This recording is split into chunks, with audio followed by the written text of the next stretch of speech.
Hafaday, good afternoon to everybody. Welcome to your Guam legislature.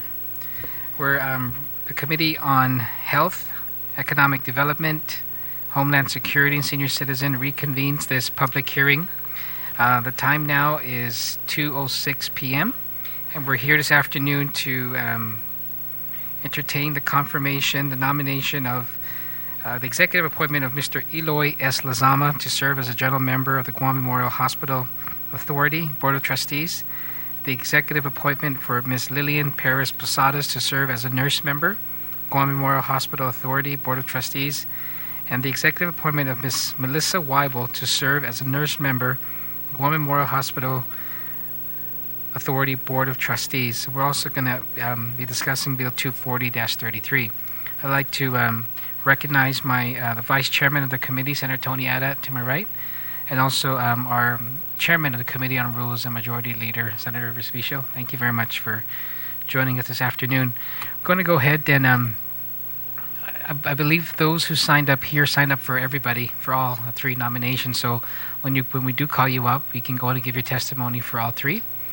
And then after that, we'll call each individual nominee forward. So we're going to start off with, we'll start with the ladies first. Okay, so we'll start with Ms. Melissa Waibel's nomination. So for those of you who, where is it here? Ms. Lillian Posadas, Mr. Eloy Lizama, and Joe Wesley, did you want to testify on the appointments of Melissa Waibel? Or did you just sign? Mr. Wesley? Yes. Yes, if you can please come up.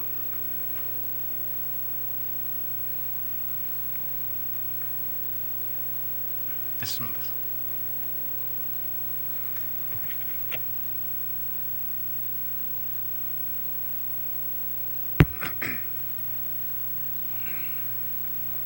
Good afternoon, Mr. Mayor. So if you can please, is it on?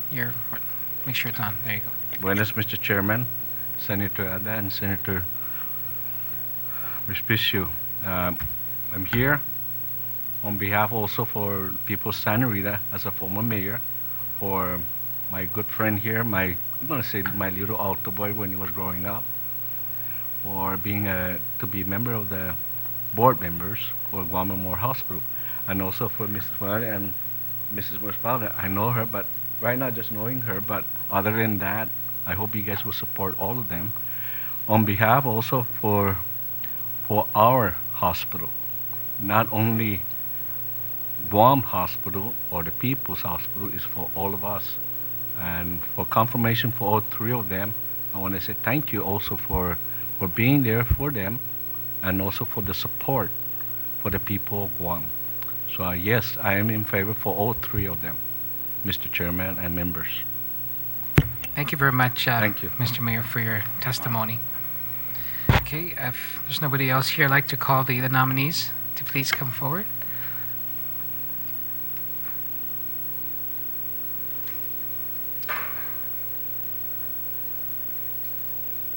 Sorry, Dr. G, did you want to also testify?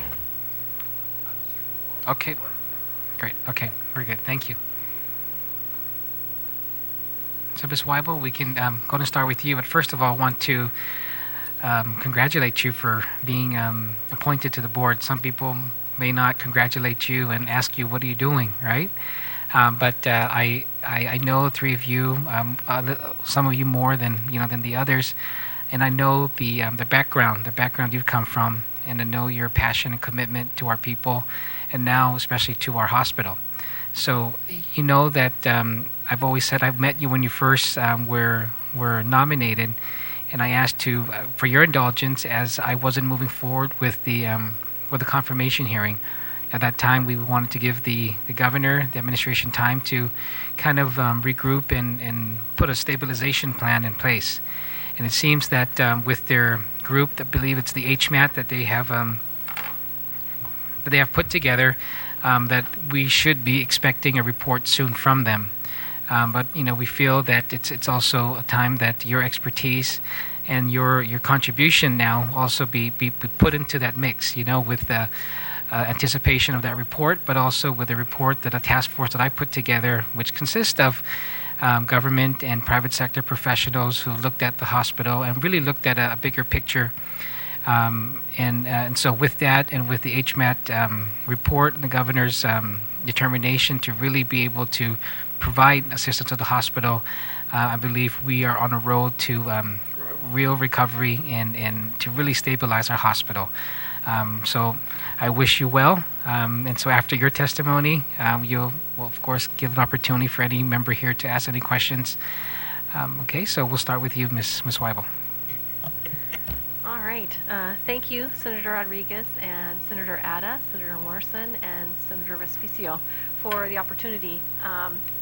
I'll read this. It's very brief, as I had to put together a pretty good packet when they first offered this position of a trustee to me. Is it not? Is that better? Okay. I am deeply humbled by the invitation to serve on the Guam Memorial Hospital Authority's Board of Trustees. I graduated from nursing school in 1989, and I worked in the hospital setting for many years before moving into the outpatient setting. As I have gained in skills and knowledge, I was pulled into leadership positions, but I have always retained the ability to care for patients, which still persists today. Even though I am an administrator and a CEO, I still put my hands on patients on a regular basis, and I think that's important. My desire is to always provide the best possible care for each patient, for the physicians we serve, for our visitors that come in, and our coworkers. I should also note that I do have a conflict of interest. My current position is as the CEO and administrator of the Guam Surgery Center, which puts me in direct competition with the hospital for their surgical outpatient procedures. Unfortunately, I do a really good job of that, which is not in the best interest of the hospital. It's in the best interest of the facility I work for. That also does mean, however, that I can bring some information and some skills and some knowledge to that setting within the hospital. I believe that those two can coexist and can coexist quite well. In North Kansas City, where I came from before I took this position, I was in competition with the hospital there, and eventually we ended up going into a joint venture, which was beneficial to the hospital as well as to myself. So those types of things are possible. That being said, I also believe that I can recuse myself when necessary. If there's something that is conflicting in nature, I am more than happy to say I think that I have a conflict here, and I'm sure that the other Board of Trustee members will be very good about monitoring that as well and telling me this might be something you need to step out for, and I'm perfectly willing to do that. Guam welcomed me and welcomed my family when I arrived here in 2010, and so I look at this as an opportunity to say thank you for the type of treatment that I've received. I've always felt very welcome on this island. I felt like a member of this community from the moment I arrived, and it's my honor and privilege to be able to serve this island in whatever capacity the legislature deems necessary. Thank you. Thank you very much, Melissa, for your testimony and for being very upfront and very truthful. We really appreciate that. You know that we just recently passed and will sign into law a law now that would explore a public-private partnership. And you've talked about your what you're doing now and also your experience in the past back in the States. Do you see, because this is just the beginning, we put on an RFI, it's going to explore that possibility. Do you see that as your knowledge as someone that will be able to bring that knowledge and that expertise as we move forward in this endeavor? Yeah, I believe I have some insights and some expertise that can be of benefit to the hospital in this particular setting. Sorry, I'm not normally quiet, so I apologize. Whether a joint venture is a good idea, whether private partnerships like that, a joint venture, are a good idea, I think that there's a lot that I don't know about the hospital because I'm not privy to that information. Sure. So until I had all that information, I wouldn't know how best to move forward with those things. But they do work, and stateside, the rationale for ambulatory surgery centers to create joint venture partnerships with hospitals was a survival technique. Quite frankly, PPACA and some of the changes that have occurred in the insurance industry made it almost paramount for outpatient surgical centers like the one we have here to create those kinds of partnerships to help their longevity through those kind of rocky times when you're not quite sure where reimbursement's going to come from and whether it's going to meet your bottom line needs. So I see that as absolutely being possible that I could bring some information that would be helpful and insightful. Great. Thank you very much. And one thing I want to just state now, because there's been some misconceptions that have been put out there in the community, and you know this for sure, that this is a government hospital. You've worked for, or you have knowledge of working together with government hospitals in the past. The GMH is going nowhere. GMH is here to stay. It's not for sale. No matter what some people may try to inculcate in our people's minds, what we're doing here is ensuring we have a plan that would, just like you said, that longevity, that has that long-term sustainability. So just from this very short period of time, I'm feeling very, very confident and very pleased that just seeing the three of you, that we're gonna get there with all our minds put together, and all the ideas that we can work on in getting to that point. So thank you very much. Mr. Vice Chairman. Thank you, Mr. Chair. Ms. Waibel, thank you for accepting the governor's appointment to become a trustee for the Guam Memorial Hospital. And I'm glad that you brought up the issue of a conflict of interest. But I think in the end, when it comes to the health and welfare of our people, I think conflict of interest is what we always put at the back burner. And it's always to see how that we can move forward with the health care and to ensure that the sustainability of Guam Memorial Hospital is always first and foremost. I like that you said that whenever it comes to issues that would even deem a conflict of interest, that you would step aside and ensure that your fellow trustees know of these issues. With that, I have no issues in supporting your nomination for the Board of Trustees, and that you would have my full support and my vote of confidence in moving you forward. And I thank you for coming, and I know these are going to be a lot of challenging times on this board, but you know, I think whenever we're placed in a situation that is challenging to the people, we always tend to put our best foot forward, right? And we always put our differences aside, and whatever it is that we may deem not conducive to the interests of the hospital and of the people, that we will always be able to stay together on those things. So thank you. Thank you, Mr. Chairman. Thank you very much, Senator Senator Respicio. Okay, Senator Morrison.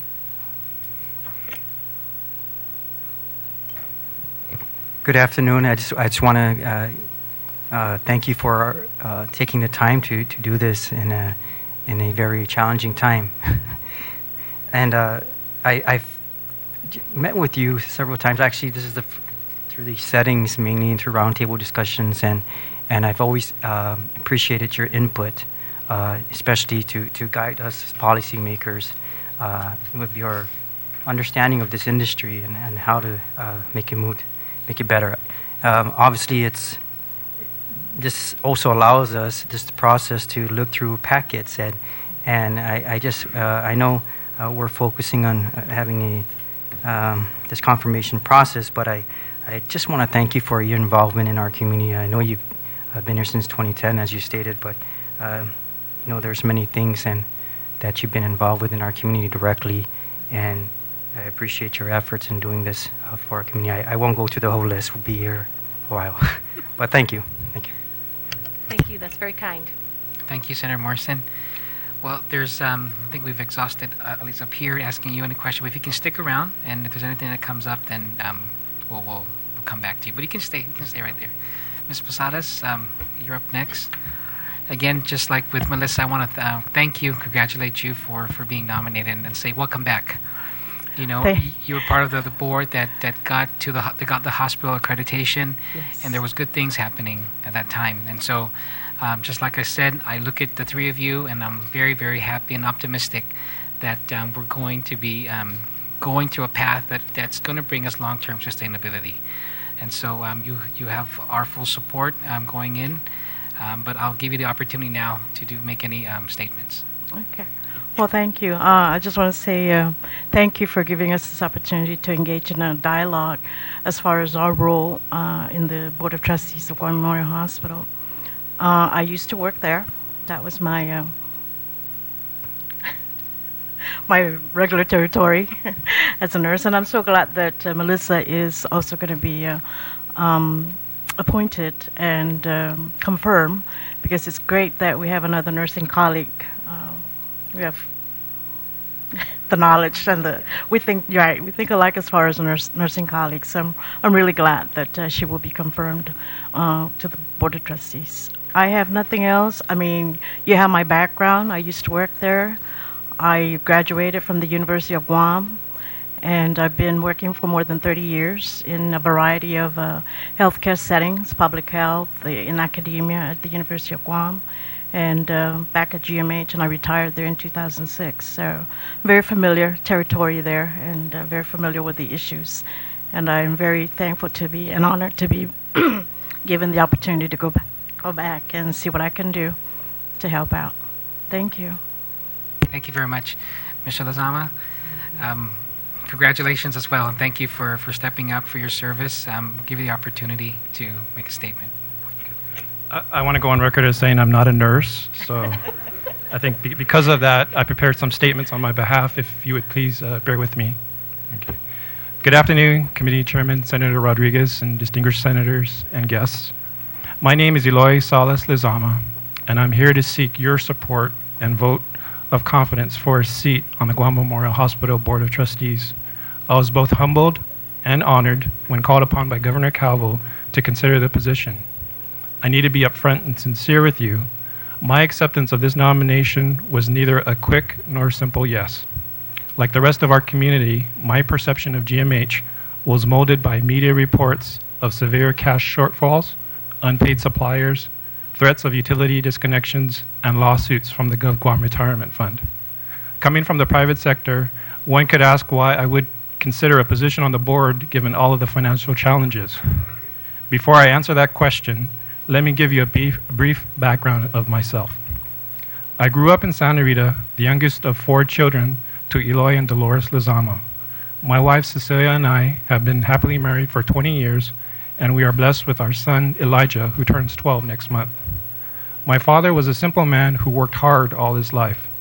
One of the many life lessons he taught me was that if you set your mind and work hard, you can achieve your goals. Armed with a strong work ethic instilled in me by my parents, I went on to graduate with an accounting degree from UOG. I wanted to seek further validation of my hard work, and so I set a goal for myself to pass the CPA exam and get my license. With my license in hand and almost 8 years of valuable experience gained from working in a public accounting firm, I went on to occupy various upper-level positions in both the public and private sector. While my knowledge of finance and accounting grew with each position held, I must say that my most significant growth occurred when I was with Shell North Pacific. I joined Shell as the accounting manager. At the time, it was both a drop in position and pay. I knew there was a lot to gain and learn by working with a large international corporation. I took the position without hesitation and set the goal for myself to be the finance director. 3 years later, I was appointed vice president and finance director. 2 years after that, I was appointed president for Shell North Pacific. A year after my appointment, Shell reevaluated its global business model and sought to concentrate its focus on larger geographic markets. As such, the decision was made to divest its assets in the region. My role was then to assist a multinational portfolio team with the sale. While with the portfolio team, I became an advocate for the employees. After dedicating so many years of hard work to Shell, they deserve to be treated with dignity and respect. I made sure to emphasize to the employees at our many town hall meetings that this was a journey that we were taking together. My message was continue to work hard, not lose your focus, and rest assured that I will do my best to ensure that we were not forgotten. After many long days that turned into months, Shell sold its assets to IP&E Holdings. I like to think that IP&E saw my hard work and dedication to the company and the employees as their basis for hiring me as their executive vice president and joint chief operating and chief financial officer. That whole process of divestment and acquisition took so much out of me mentally, physically, and emotionally, and yet I would do it again if needed and without hesitation because I felt a strong sense of responsibility for those 104 employees and their families. Now back to the question of why would I consider a position on the GMH Board of Trustees? My response would be now that I want to teach my son a life lesson, and that is when your community calls upon you to use your knowledge and experience, and yes, your time, you do your best to answer the call. I'm sure you agree with me that that is what we do here in Guam. And yes, I may have hesitated in saying yes to Governor Calvo's call, but I'm here in front of you right now, ready to roll up my sleeves and work hard to help guide the GMH into achieving its mission of providing quality patient care in a safe environment. Thank you. Great. Thank you very much, Mr. Lizama, for your testimony. And as I hear from all three of you, it really brings that sense of excitement in me because there's really a lot of hope that's filled in this room today because of the passion that I hear from the three of you. So thank you very much again. I have a question that for all, if any of you can answer, and I'm sure I'll open up the floor to the other senators. One of the biggest threats to the hospital now is the vendor payables. It's up to about 25 million, I believe, the last time we checked a few days ago. And of that's about 10 to $11 million is local vendors. We've seen this cycle in the past, maybe about 3 years ago, where it was the same thing, and I'm sure even before my time it was the same. Every 2, 3, 4 years, you see that cycle happening.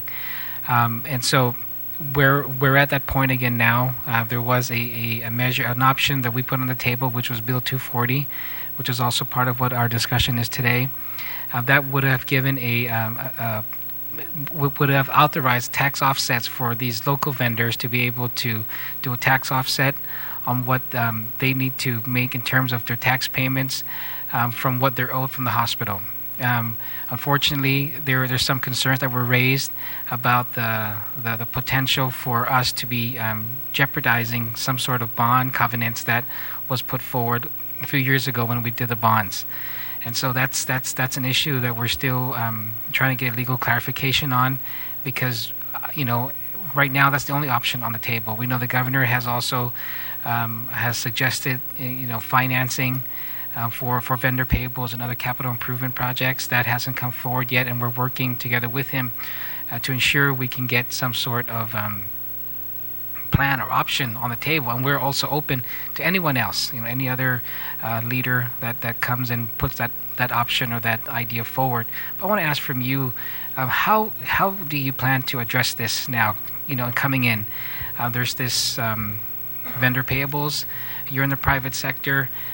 Some of our vendors have cut us off already, so we're on the third or fourth tier, and for something that probably would cost $1, the fourth and fifth tier is costing us about $5, right? So that's the biggest problem we've been seeing. So what are some of the immediate steps that you would like to see and do as you guys convene and get a whole board together? Any of you can start first.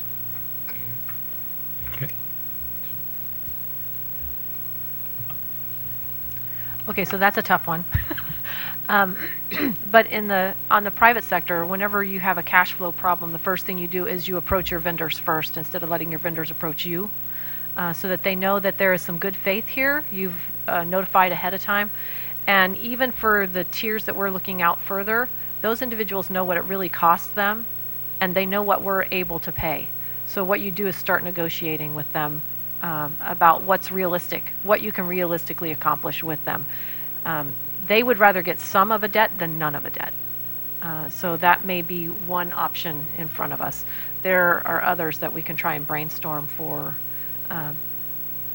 possible ways to pay our vendors, but it's a downward spiral when you get into that, because that kind of information gets out to other vendors, which then hurts not only the hospital, it hurts the island, because other facilities on the island would also have difficulty because you get tied. I had some of those issues when I first came with Guam Surgery Center with bad debt from the hospital. So it's in all of our best interest that the hospital do well and pay its bills in a timely fashion. Perhaps there's other taxes that could be put out there that would help, that are tied directly to the hospital. Whether that's through visitors that come and a small tax that's attached to that, or vehicles or other things that we could do that would help to raise funds. That would be a pot that goes directly to hospital payments, those types of things. And of course, somebody with financial background might better serve that question. Yeah. You would actually want to, demonstrate to the vendors your sincerity in getting them paid. And, you mentioned second level and third tier and fourth tier vendors. And each time you go up a tier, that price just gets higher and higher because they factor in the fact that they're not going to get paid on time. So I think what you need to do is demonstrate to the vendors that you're sincere in wanting to pay and manage your cash flows. And that's, basic finance 101 is to manage your cash flows. And I think, having read some of the different reports out there on GMH, that is a challenge because you don't get, 100% of your collections. And so with me, I want to kind of go in there and see how it all works and see where things kind of went astray and how the hole just got dug deeper and deeper and try to work from there. None of us are going to walk in there with a $25 million check, so we're facing an uphill battle, and for me, my first goal is to find out how we got there.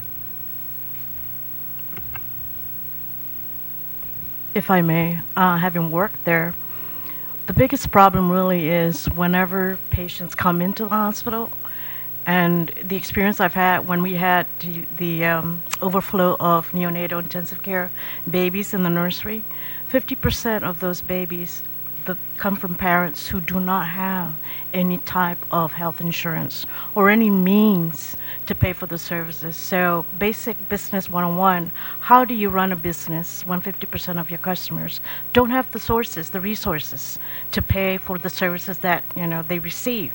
So really that you go back, it's great that yes, we work with the vendors and show our good faith effort that we do mean to pay, but when we have customers that don't pay, there's got to be a way to subsidize it or some way to reimburse the hospital for individuals or for clients who just have no resources. Thank you very much for that statement.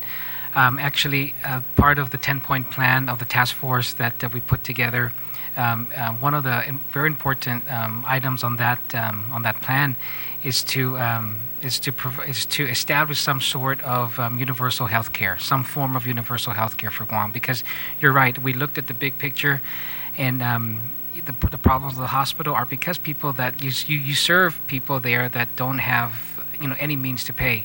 So that's an effort that we are working on to ensure that we get about 32,000 of our people health insurance, whether it be through the employer mandate, whether it be through reforming our Medicaid and MIP program.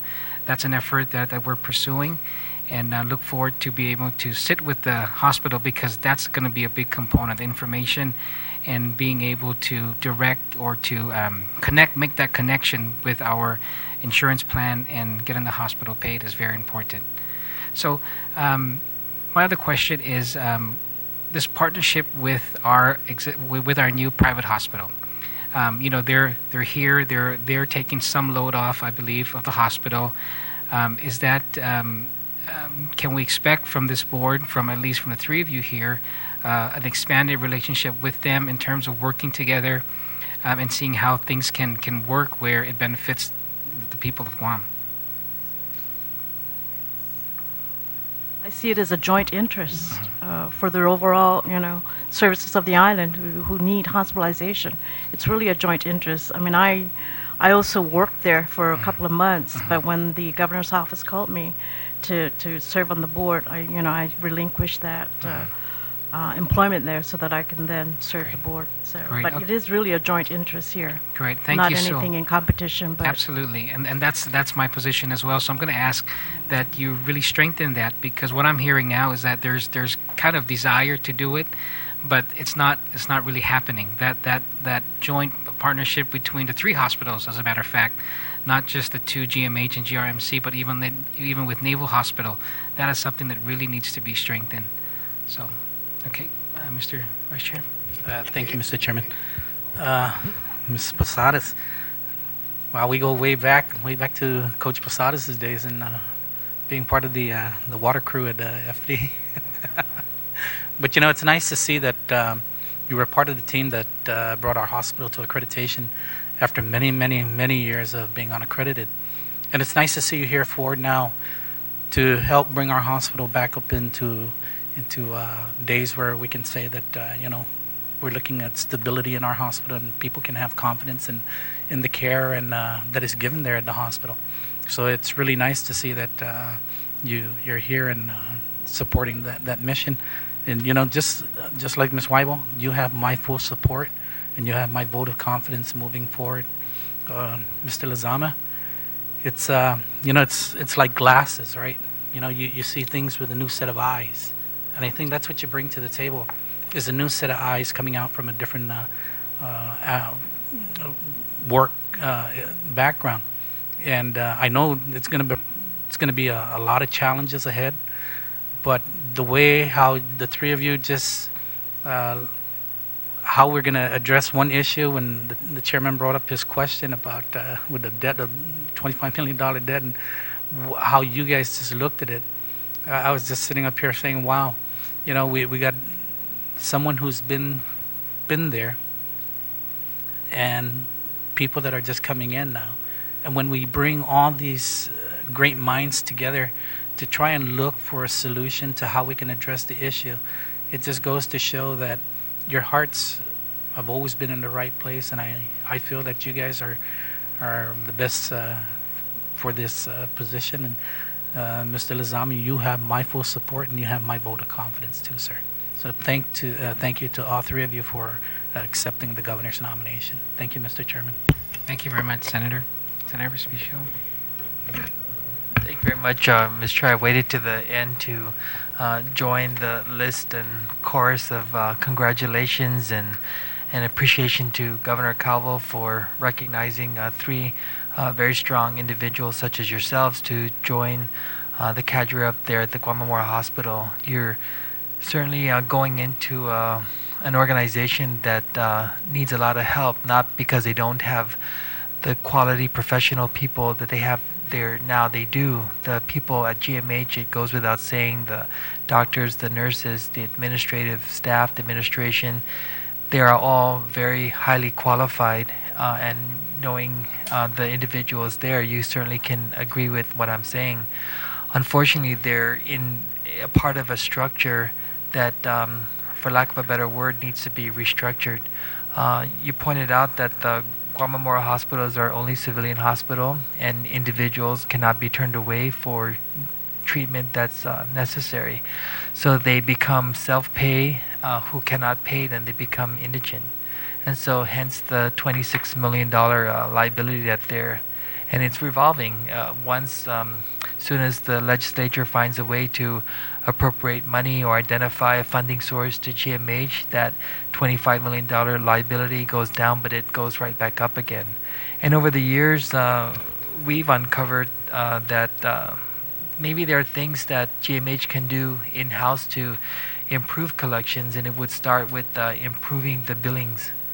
And so, as Senator Ada pointed out, you're not only going there with fresh eyes and new perspective, but maybe you're going there as individuals who have to ask the tough questions involving why did the billing system collapse, and why was there a period of time where Guam Memorial Hospital couldn't bill to health insurance companies, and why was it that the Vice Speaker had to do a Freedom of Information Act to confirm that there are about $10 million that was not billed to health insurance companies because they weren't billed to health insurance companies. And so when you look at the hemorrhage, you look at $10 million here, $8 million there.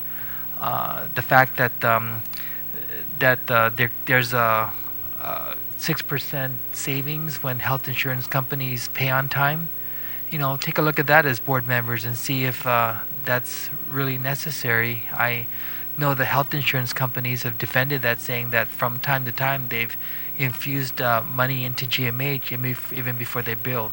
So that kind of relationship has to be preserved, but also take a look at what those hemorrhages are, and that's the only way you can stop the bleeding, and that's my only hope for you at the hospital, is that you take a long, hard look at the current structure and ask the tough questions and ask if these incentives are absolutely necessary. Also, the new hospital received a qualifying certificate.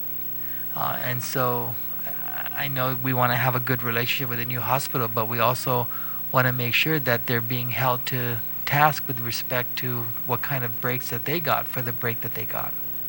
And there's also a new law that says any taxes paid by the new hospital shall automatically be appropriated to GMH.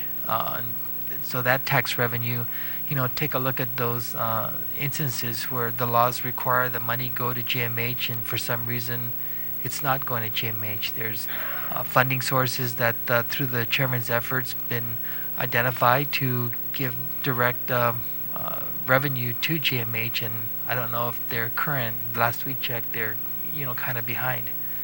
So good luck, and the only way to address these problems is to, I don't believe I just said what I said with respect to the savings that the hospital gives to health insurance companies, with the fact that they didn't bill these insurance companies and then they weren't able to collect because they missed that 90-day window. But all we could do is learn from the past and not dwell on the past, but learn from those past experiences to better prepare ourselves for how we can capture the revenue that we didn't capture before. So thank you, Mr. Chairman. Thank you very much, Senator Morrison. Hi, good afternoon, Mrs. Posadas. I got to be careful with you because I don't want a tight spiral coming from Coach Posadas. Good to see you, sir. Good to see you. Well, thank you for your service and or providing your service to the hospital. Mr. Lizama, thank you so much for taking the time out, and I appreciate his testimony that you put before us to review. And the chairman talked earlier about the RFI process, or the request for information process, and I stated publicly that I believe the government, it's a good tool, but I believe it's a tool that's been underutilized throughout our government. I have had some experience with the RFI process, and I really feel it was as you stated, Mr. Lizama, earlier, that we need to know how we got there.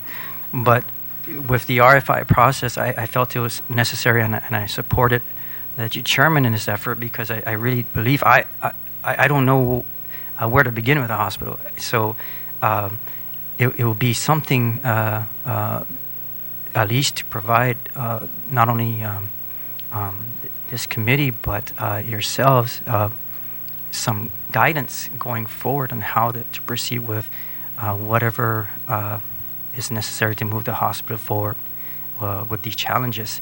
Have you had any experiences or opportunity to facilitate an RFI process or request for information process that basically, I know you've been in the industry, Posadas, or with the hospital, and that basically would guide or provide some information, assess the areas that are challenged, so that you can better guide you in making a more informed decision going forward with the hospital, or in your, I'm sure this happens in the private sector as well. But I think the government, it's been I believe, an underutilized tool, as we've seen from some experiences with some large-scale projects out here that we invested in, to come to find out later that we have to invest more at the end. I believe the RFI could possibly give a more clear picture or clarity to how we want to get there. What are your thoughts on the RFI process? If you have any experience and this measure moving forward, do you believe it's it's something that we're proceeding in the right fashion, so that, we talked about joint ventures and possibly public-private partnerships. Do you think this is the first step that we should take?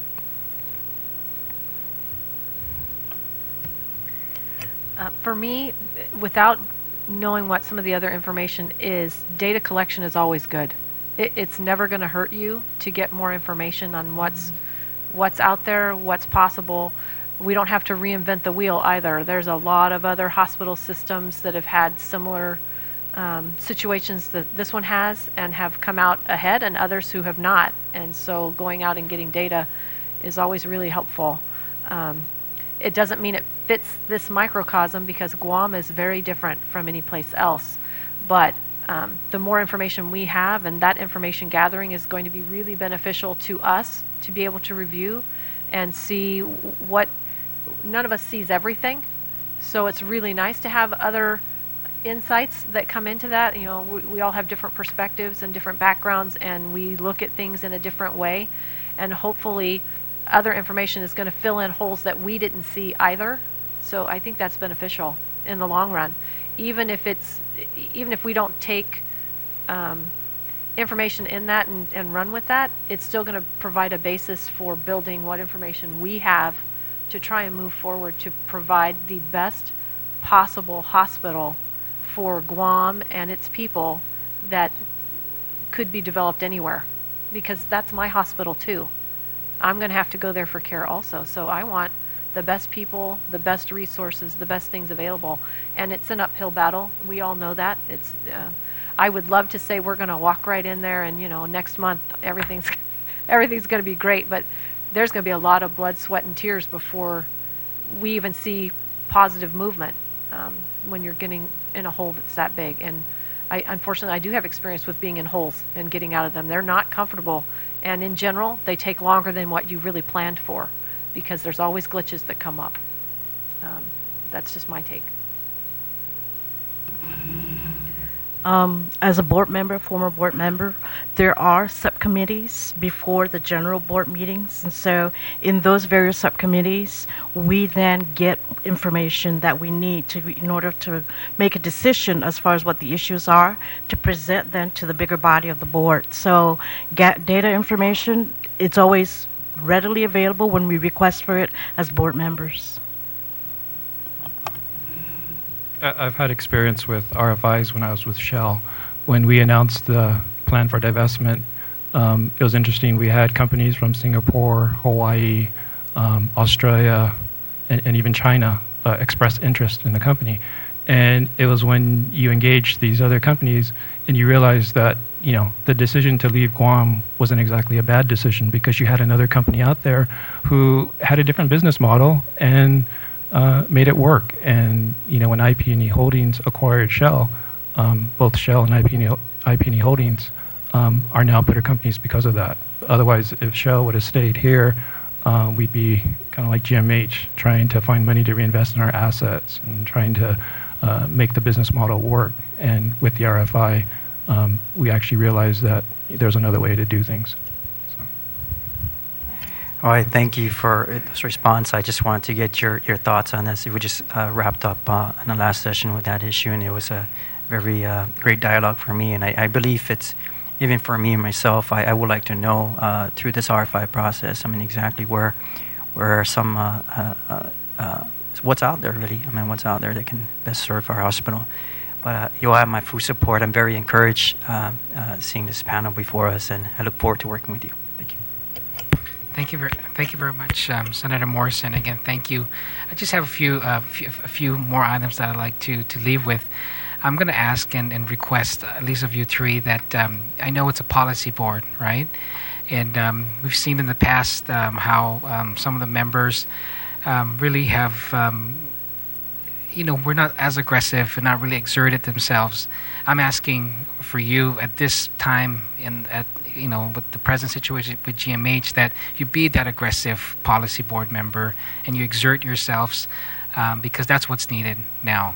We've gone through so many, and I think we owe it to the employees, the hardworking nurses and doctors, and to our people who use GMH, who rely on GMH, that we got to end that cycle of what we've been seeing for decades. And so again, I am full of hope and optimism, just listening and having this dialogue with you. That's my request of you. The other two things is that I ask you to, immediately, I don't know if you've met with at least the executive team there, the Peter John, or not yet. So after this, if you can, plan to, reach out and meet with them. If they have, I encourage them. We'll make sure they reach out to you, because we're going to move your nomination through in this coming session. We want you to be able to, get confirmed and start working with them. But if you can look at the stale billings, we know that stale billings are always an issue. These are millions of dollars that these are time sensitive. These are, if it's after 90 days, you can't go out and bill for these after 90 days. For others, it's a year for Medicaid and MIP. But this is the bloodline of the hospital that needs attention. I know there's efforts in getting to that, but as board members, I'm asking, one of the first things is please take a look at that. Ask them for the inventory of that. The other thing too is I don't know if they have executed a third-party payer agreement. They're running off a 2006 agreement that they've just been doing on a month-to-month. And that's where Senator Respicio talked about that 8% discount as part of that. We've been asking them to execute a new agreement. I know they were working on it. I don't know if it actually is in effect. And also, one of the prerequisites of the fee adjustments we did a few months ago was for them to, in order for those fees to be effective, they had to have at least one third-party payer agreement executed. So that's another question I'm asking if you can really stay on top of. We know that there's they've talked about other fees that are perhaps need to be adjusted. We've done it. Fee adjustments are not popular, but at least the majority of us understand that this needs to be done. I think it was a failure of past 10, 20 years ago of not making those adjustments, and that's why we see rates being where they're at today, which really don't even cover the cost. So those are the three things that I think four things, right, that I asked. So please, and you have our full support.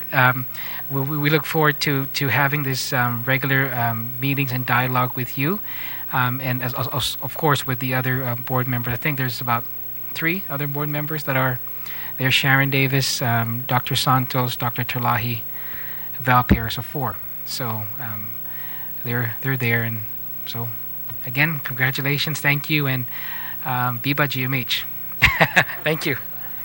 That's it. Okay, we're adjourned. The time now is 2:53. Thank you.